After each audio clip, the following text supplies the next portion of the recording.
Why pay regular price when you can save money on every purchase with WagerBucks at both WagerTalk and Sports Memo? WagerBucks are now eligible for use on not just daily, 3-day, and 7-day passes, but all long-term and seasonal packages up to 1 full year. There are tons of options available for every budget and size of better, from as low as $90 gets $100, all the way up to $3,500 gets you $5,000. Save every day on every pick you buy with WagerBucks.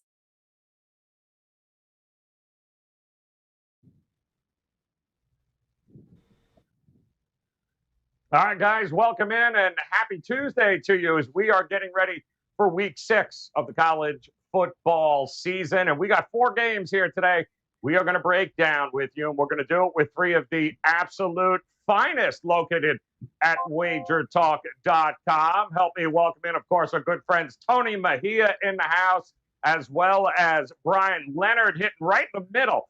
But there is no better cleanup hitter than, of course, Dave Cokin in the house with us here today. Gentlemen, happy Tuesday. Hard to believe, Tony Mejia. Here it is, coming up on week 6 already of the college football season. How was your weekend, my friend, and what do you got cooking over at WagerTalk.com? Pretty decent weekend. I at least feel better than I did last week, so that's always a win. And college was disappointing. NFL was pretty good. I did run my college streak of 4% plays to 7-1? 6-0, 6-1-1 on Thursday night games. So I'm looking to hit Houston Tulane, which we'll talk about today, and hit last night's game, but very disappointed in the Patriots and Bucks game. That was my big play for the weekend, and I thought Tampa would drop the hammer. Mother Nature certainly didn't help, but hope everything is good with you and all our viewers, and looking forward to another week of football.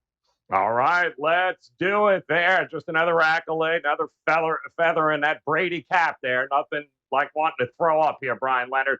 Talk to me, my man. How was your weekend? Got a lot going on. Obviously, for you, you've got there's still some baseball to be solved here. NFL. How was your college football weekend? Yeah, college football, very much like Tony. I lost in college and won in the NFL. I didn't have anything yesterday, so I'm coming off of an extra day to prepare for the college football. I do have 2 plays up for this upcoming Saturday, a 5 and a 4. And NFL's, we have a pretty good eye on the NFL, so I think we've only had 1 losing week in that. So happy to continue on. And as Dave knows, we were number 1 and 2 in hockey last year. Hockey's right around the corner, and NBA will be following that up. So it's a busy time of year for all of us. Yeah, no, it absolutely is. Make sure you catch both Tony and Bryan Leonard over at WagerTalk.com. And speaking of hockey, Mr. Dave Cokin, yes, number 1 last season in the NHL in profits, and you seem to be right up at the top there on just about every statistical category across a number of sports, Dave, but you got a 5% NHL hockey best bet already up. Yeah, I had my first ever baseball 5% over and under wins prop this year, and it was a real easy winner with the Texas Rangers under. And now I have my first ever NHL over and under points prop. I think that's a really strong play. Now, the cool thing is it was up for $9 Monday. It's still up for $9. So you can get that play right now. Other stuff to promote. And by the way, I do have to mention I was awful this past weekend, just not good at all. But I like my chances this week. I have a 4% best bet on the NFL Thursday night game between the Rams and Seahawks. That is free. Now, the video is not up on my homepage yet at WagerTalk. The text version is, but you can get the video version. Just go to my page on Twitter at Dave Cokin. And I don't often put 4% best bets up free, but figure I need to put one out after last weekend's performance. So that game is up right now. I also have a 5% NFL play on Sunday. I've only had one of those so far this season. Going back to last season, 3-0. They're very infrequent. There usually has to be something special that's involved for a game to qualify, and I can't find anything more special than what applies to this particular game. Wow. So that's available right now at wt.buzz/DC. My suggestion is get a one-day pass, because everything I've got up you'll be able to get. It's like $39, I think. That's probably the smartest way to do things. Anyway, that's it. That's enough of the promotion, and now I'm ready to talk some college football. Let's do it here. I love it. 5% NHL season best bet already up there, guys. Make sure you head over there with Dave at Wager Talk, Tony Mejia, and Bryan Leonard ready to rock and roll, and so are we. Let's head to Thursday night if we can here, October 7th, game number 1.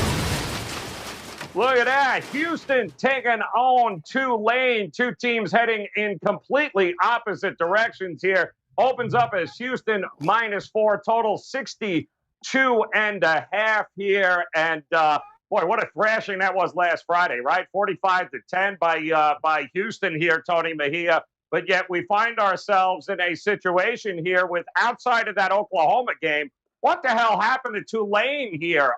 Who do you like in this one? And tell me which way you're leaning. Yeah, I mean, I really enjoy watching Tulane play, even back to last year, because Michael Pratt looked pretty special as a true freshman right out of the gate. So I don't think it's regression whatsoever, but I do think the start of being displaced by Hurricane Ida probably has gotten to a Tulane team that looked like they ran out of gas against ECU last week. And I think that they're looking forward to getting that bye week out after this contest is over. Maybe they can recharge for the second half of the season, but they certainly have a very tough schedule after the bye. They'll play at SMU, home against Cincinnati, and at UCF back-to-back weeks. Those are probably the three best teams in the American. So there's a sense of urgency to get this game, but Houston's rolling. Looked really good in hassling Tulsa's quarterback, Brim. And that freshman, Alton McCaskill, he looks special. They've got a couple of backs that they can tote the rock with, and McCaskill looks head and shoulders above all of them. So good little player they got there. Dana Holgerson's got them going. So the number looks right to me, but I agree Houston's the play here if you're going on Thursday night, and I've been pretty good on Thursday night. So those watching, that'll be my play. So I got to tell you, Holgerson's got Houston going there, Bryan Leonard. Tulane, disgusting. 141-71 in consecutive losses. That's what they've been outscored here. What do you think we're going to see from them? This is a clear example of small sample sizes. Don't believe too much into them. They opened the season at Oklahoma, a team that everybody thought was a top 5 team. They lose that game 40-35 in a game where we came out of that game thinking, damn, this Tulane team must be pretty good. And they backed it up the next week. They beat a Morgan State team 69-20. And since that point, it's been nothing but fading Tulane. Can you believe this was 3 weeks ago? They play Ole Miss, and they're on the road to Ole Miss, getting 14.5 points. Now they're at home against Houston, catching 6 points. Obviously, it was a small sample size, and we've since learned that this Tulane team isn't what we saw against Oklahoma. It was the Oklahoma team that has been a disappointment on the season. So we have to take a little bit of the luster out of that Tulane performance in that game. But, they play Ole Miss. They lose by 402 yards. They played UAB in a close game. They lose that game by 7, but they were outgained by 38. Then last time, out of East Carolina, 208 yards they were outgained. This has been a team right now in Tulane. Tony hit it on the nail on the head there with the hurricane situation. But they really just played one game against Oklahoma, and we've since found out that Oklahoma isn't as good. Houston's a team that were very impressive last week. Watch that game. They got an extra day to prepare actually here because they played last Thursday. So I like the Houston. I like the line move. It's gone from 4 to 6. As long as you're laying less than 7, I still think Houston's the side in this game. All right, still leaning Houston. Dave, week 6 here. What do you do with two teams that appear to be going in opposite directions? Is one a mirage, or what happens here with these two?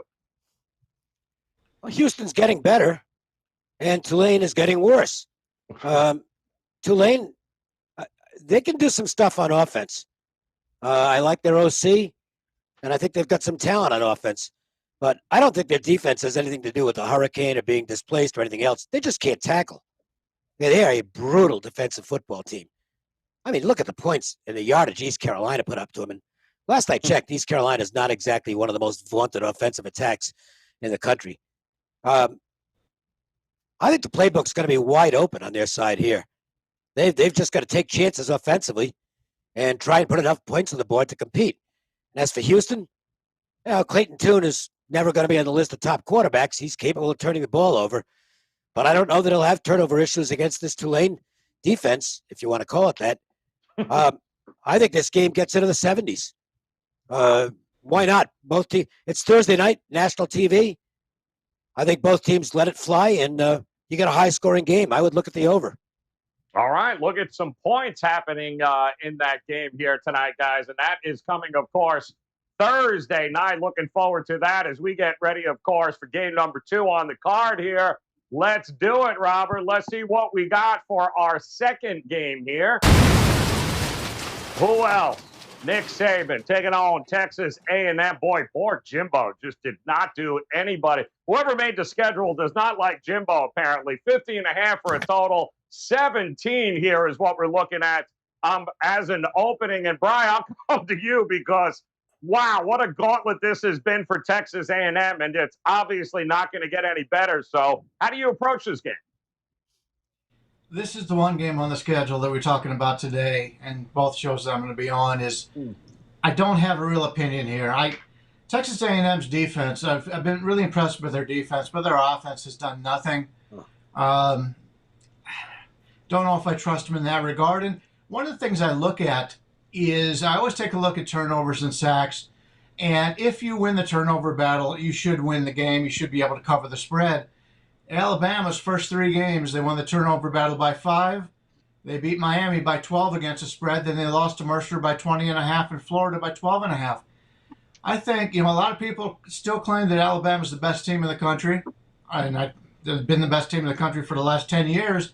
But I think they're a little bit down this year. And I don't know if I want to lay this kind of number on the road against a really good defense in Texas A&M. And truth be told, I had a 3-star play last week on Mississippi, and Alabama took me to the woodshed in that game. And I'm still going to fade Alabama a little bit here. It's tough to lay 17.5 points against a divisional team, a conference team that is done so well in Texas A&M over the years.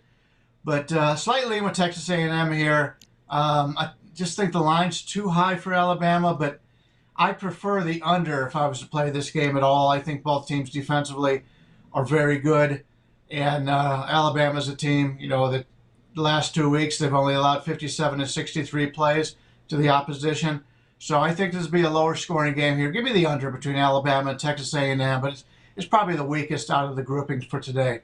All right, liking a little more defense in this one. How about you, Dave? What do you think we're going to get out of this A&M squad?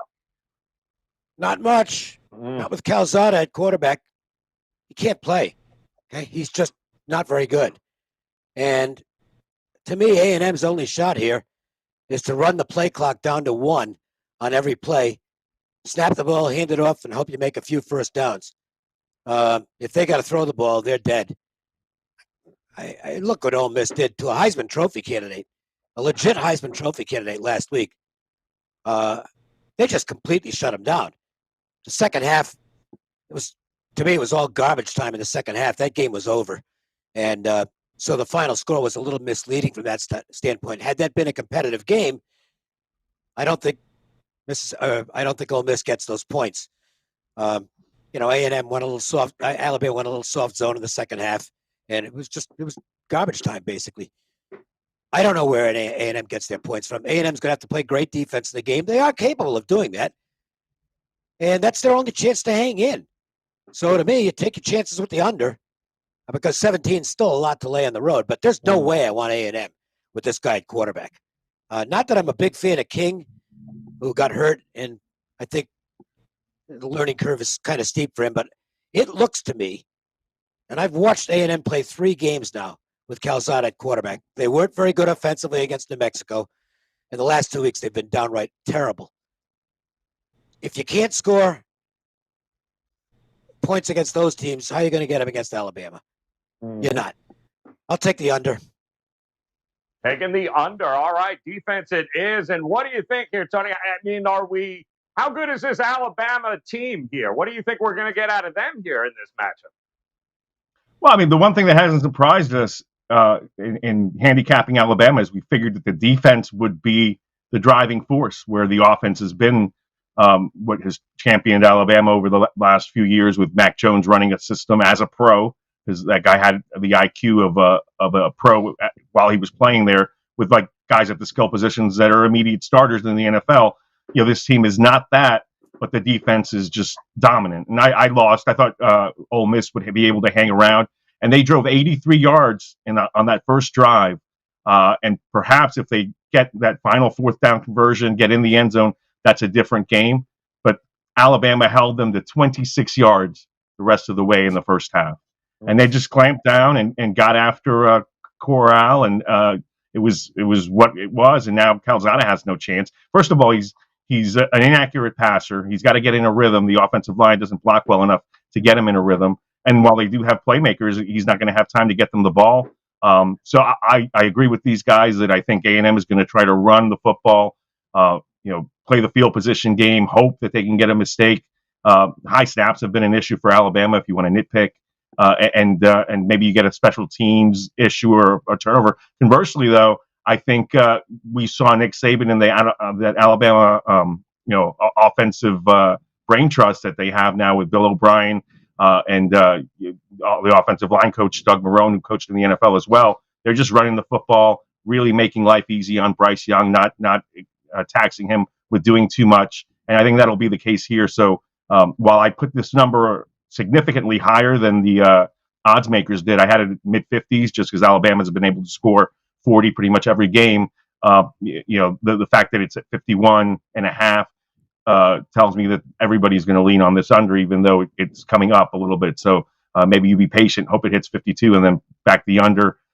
It's an issue here where Alabama has Brian Robinson, who I think will be the primary running back going forward, because Jace McClellan was injured. So you'll see him now be that guy that gets 25, 30 carries, and A&M won't have enough possessions in the second half to even make a run. So I wouldn't even recommend taking the points.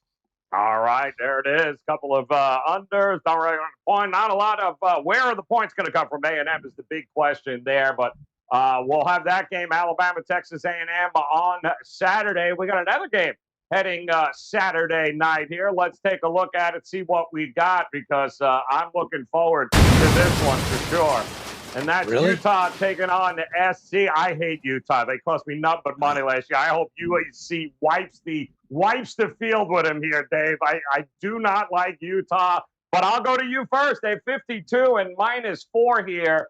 It's kind of like pick your poison here. Which one of these two teams do you trust the most, if at all, any? I haven't got the slightest idea. I can't even come up with a guess on this game. Utah is underachieved, or at least they are perceived to have underachieved. Maybe they're just no good. Maybe that's the problem. Maybe a bunch of us overrated them. Not like I didn't pick them to win the conference. I know some other people did, but I thought they'd be a good football team, and they're not a good football team. That was a really unimpressive performance against Washington State. They managed to win, but they just weren't good. And USC's they're going 2-1 under the interim coach. They fell behind Wazoo and then ran them out of the stadium. But Wazoo's not very good. And then they just beat up Colorado, and Colorado sucks, okay? They are a really bad team this year. I don't know if Arizona and Colorado are playing each other. I don't have the schedule in front of me, but if they are, that's a game you want to avoid. You might want to bet on it, but don't watch it, because it'll set football back 100 years. I don't know what to do with USC. I don't think they should be the favorite, but I don't want Utah. So maybe the other guys can come up with something. It's about the easiest pass on the board for me. There isn't a chance in the world I'd bet Monopoly money on this game. Colorado and Arizona, I'll take the under right now. I don't even care what the number is. Tony Mejia, what do you got, my man? What do you think here? Utah, USC, who do you trust more here? Yeah, I mean, I agree with Dave that this is a game that you probably want to stay away from. Utah's never won at the Coliseum. They're 0-5 since joining the Pac-12. It's dating back to like the 1920s. I think the last time that they even won in LA, and they're 1-9 there. And another tragedy struck that program. Last year it was the running back taking his own life, and this year it's something that's being investigated as a potential homicide with their nickelback. He died late September while they were on their bye, right after the Washington State win. And so, how do they recover from that? Are they going to be dispassionate? Are they going to be pumped up? It's on the road, a tough burden for all these kids. In that game that Dave referenced, that they didn't play well. They won, but they fumbled 7 times. They lost the ball 3 times. They lost their primary running back, Micah Bernard. They do have Jay Pledger there and another transfer, so they should be running back. But 3 safeties were injured. They were already down their top corner. So this would be a spot where I would say, well, I'm going to trust that their coaching staff will have this team ready to play and put Utah in position to beat USC, because I don't think much of USC's coaching staff. But between the burden of grief and the fact that there's injuries in play, USC may just be the play, especially with the short number. All right, and Bryan, I don't know, is there a pick your poison situation here? You like which one of these teams are you looking at? Well, here's the positives for Utah. They're off a bye. That's it. The one good thing I have to say about that is when you come into the season, your big things are expected from you. You start off as poorly as Utah did, and then you have your bye. You would expect them to come out after the bye. If this isn't their best game of the season, I don't want anything to do with Utah the rest of the year. Just take a look at what they've done this year. On the season, they've yet to win a turnover battle in any game, and yet they're 0-4 against the spread. You take a look at who the teams they played. They played an FCS team in Weber State. They played BYU, an independent. They played San Diego State, a team from the powerful Mountain West. And they played Washington State, one of the least successful teams in the Pac-12. And they're -2 on the season in turnovers. They cannot win turnover battles with the teams that they played. Now, granted, BYU and San Diego State are both physical teams, but if you can't win the turnover battles, you can't win the games. And that's what's the deal with USC. They won the turnover battle 3 times. They're 3-0 against the spread. Lost the turnover battle twice. They're 0-2 against the spread. Who wins the turnover battle here? I would think USC, but Utah has that talent. They just haven't shown it as of yet. So I think the line is a little bit cheap at home with USC, but we'll have to see what Utah does with the extra week to prepare. I expect a good game coming out of Utah in this one, but I'm like Dave. I don't have to make a bet on this game, and I'm not going to. All right, there you go. A lot of other games on the board, including this final one we'll break down here today, which is probably going to be the game of the weekend. Oh, man, this is going to talk about defense. Penn State taking on Iowa. This is going to be fun here. And, Bryan, I'll come back to you. I mean, we're talking about, what, 10, 11 points per game for Iowa. Penn State's defense, 12 points a game. Where are the points coming from here, and how are you going to approach this game? It should be a good one. I hope it's a good one. But these are not the 3rd and 4th best teams in the country. It just tells you how many teams have dropped out of the top 25. I think I read something that this has set a record for the most teams that have lost that were ranked in the top 25. So other than Alabama and Georgia right now, it's just a free-for-all. You've got a team in Iowa that last week they were +7 turnovers against Maryland. You're not going to lose too many games when you're +7 turnovers. They only outgained them yards per play, 5.4 to 5. But this is a team in Iowa has been very fortunate with the turnovers. They're +12 on the season in turnovers. And the funny thing is, the 2 teams they played, the little weaker teams, a team from the MAC and a team from the Mountain West, Kent State and Colorado State, they played them even in turnovers. So against the Big Ten, they're +12 turnovers in 3 games. We know that's not something that's going to continue, especially a Penn State team who has only fumbled and lost a fumble, I think, once all season. So Iowa's not going to be able to take advantage of those turnovers in this game. It'll be a low-scoring game here. Iowa, on the season, 25% of their, when they get the ball, is started in opponent territory. You take a look at their beginning starting field possession offensively and defensively, 13 and a half yards better offensively. The football field's only 100 yards, so that's a big advantage Iowa's been having. So Iowa's offenses look pretty good when you take a look at the numbers, 34, 27, 30, 24, 51. But most of that is because of turnovers and the field position it brings. I don't think this Iowa offense is nearly as good. I do believe both these teams defensively are very good. I prefer the Penn State side here. I think the wrong team is favored, and I also think it'll be a low-scoring game. Without turnovers, I really see neither one of these teams scoring much. It's all going to come down to turnovers. That continues for Iowa. If they got that turnover luck, how can they lose? That's just been the way they've been. But I don't believe in it. I look for aggression here. Give me Penn State. Also like the under. You know, Dave, it's interesting. Penn State, I think it was September 4th, they beat Wisconsin on the road. I don't even know how great that looks like right now. But it seems like Penn State's been at home forever. Now they go back on the road to Iowa here. How are you going to approach this game? Well, let's talk about what both teams have done so far.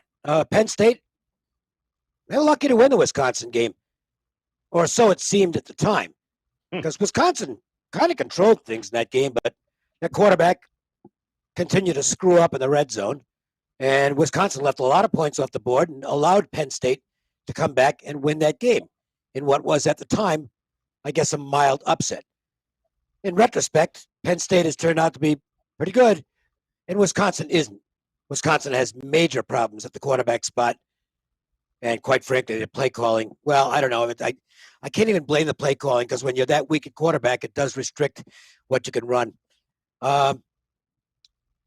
Penn State's real strength is their defense, though. This is a legit defense. And as for Iowa, you know, look, we've said the same thing every week that we talk about Iowa, that the quarterback is only a game manager, and that's all you're going to get out of him. But you know what? He's actually managing the game pretty well for Iowa. He's not going to win you any games, but he's not losing any games for them either. He's not making mistakes. I think he's only turned the ball over once, that's good.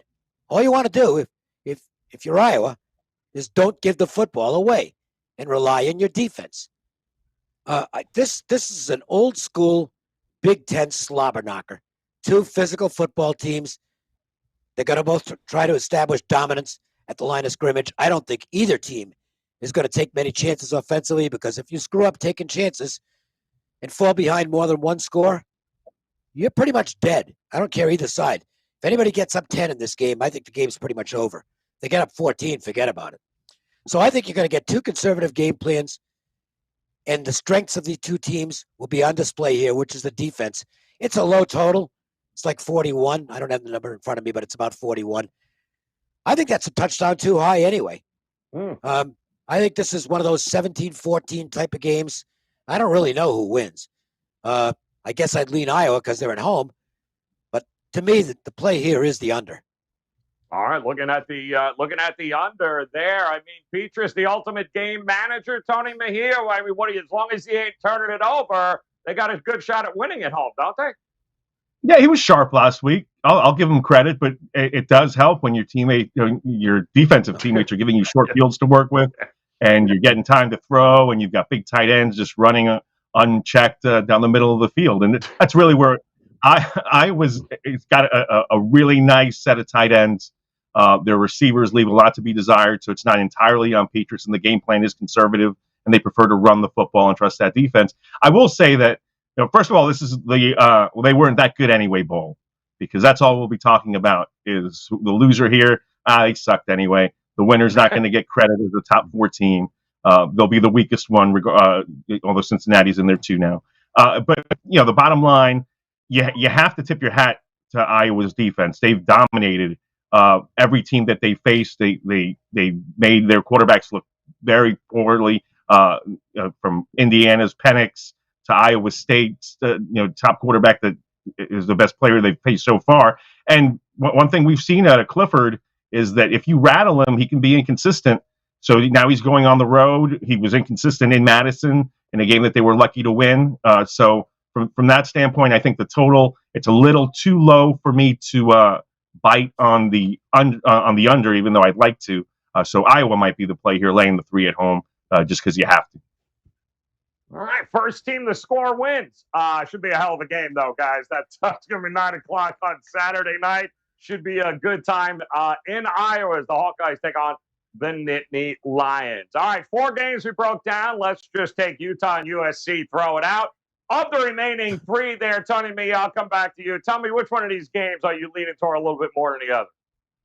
Well, I'll preface this by saying that last week's best bet was that Mississippi State, Texas A&M under, and it lost because it was going to push. I won't say that it was going to win, but it lost because Texas A&M gave up a safety, which is inventing ways to lose totals for me there. And so I'll use that to say that there's no way that I'm trusting Texas A&M's offense to do anything against Alabama. I'll lay the big number. Give me the Crimson Tide to roll by more than 3 touchdowns. Hard to believe there was actually a quarterback battle too going into the season. That's kind of crazy. All right, A&M it is. How about it, Bryan? Which way you leaning here at these games? Well, I hate to give out a play that is 2 points worse to the number, but that's the Houston Cougars. Open -4, now -6. But I think as long as you can lay less than 7, you're in good shape in that one. Just looking to fade Tulane at this point, a team whose only good performance on the season was against a team that was ranked in the top 5 and now we realize is not very good, at least compared to previous editions of Oklahoma. So give me Houston, a team on the rise. I'll lay the additional 2 points. We'll lay the 6 and be able to watch and win on Thursday. All right, there you go. A little early padding up the bankroll. Love it there as we head into the weekend. And Dave, which one of these games are you leaning towards a little bit more than the others? And again, a little promo here. 4% free Thursday night play between the Rams and Seahawks. It's on my Twitter feed right now at Dave Cokin. A 5% NHL over and under points prop. First one I've ever had that's a 5% play. And I really do like this play. That's $9 right now. And a 5% NFL play that fits the there's something special here qualifier that I usually like to have on my 5% plays. That's available as well. Among the games we talked about, I don't think it's going to be on my card, but in fact, it's not going to be on my card, but it's close. I think Penn State, Iowa is going to be a very conservatively coached game. Neither one of these teams wants to make a mistake. So I think it's going to be a field position, ground and pound type of game that moves along quickly. You might have a game that actually finishes in a 3-hour window here, which almost never happens in college football anymore. I like the under between the Nittany Lions and Hawkeyes. All right, liking the under 11 straight for Iowa, by the way, including running them over in Happy Valley last year, 41-21. We'll see if that changes this year, though. Should be a hell of a game come the weekend. And don't forget, Dave mentioned it. He's got his 5% NHL hockey play locked and loaded, ready to go. Season just around the corner, guys. In fact, next Tuesday, the NHL season is here. Hop on board, #1 last year in the NHL and profits. That's what Dave's got going on. Head over to his page right now. Go ahead, Dave. Don't bet the Sabres to win the cup. Oh, good. Yeah, I'd rather bet Utah. That's the same winner he had last year. Oh my God. Not for nothing, but their ticket sales are way down. Yeah. You might. I'm dead serious about this. When you're capping on a nightly basis, not sure you give the Sabres a home ice advantage right now because their fan base is extremely unhappy with management, and probably with good reason. And I can tell you, there is nothing to do in Buffalo. So if they ain't even going to Sabres games, you know how they love that team right there. My goodness, unbelievable. Head over to WagerTalk, guys. Bryan Leonard ready to go, locked and loaded for this week. We still got baseball going on as well. And, of course, Tony Mejia ready to go. Check out the live odds page also at WagerTalk.com. And make sure you check out their pages, guys. 3-day, 7-day, 30-day. All access packages is the way to go. Never miss a play from any of these gentlemen all month long. Hop on over to WagerTalk.com and grab their best bets. And on behalf of Tony Mejia, Bryan Leonard, and Dave Cokin, hit that bell in the upper right-hand corner, guys. We'll be back again tomorrow with another edition of College Football Daily as we get you ready here. We roll on into week 6 of the college football season. Best of luck with your plays here tonight, guys. We'll talk to you again tomorrow. Thanks for dropping by. Why pay regular price when you can save money on every purchase with WagerBucks at both WagerTalk and Sports Memo? WagerBucks are now eligible for use on not just daily, 3-day, and 7-day passes, but all long-term and seasonal packages up to 1 full year. There are tons of options available for every budget and size of better. From as low as $90 gets $100, all the way up to $3,500 gets you $5,000. Save every day on every pick you buy with WagerBucks.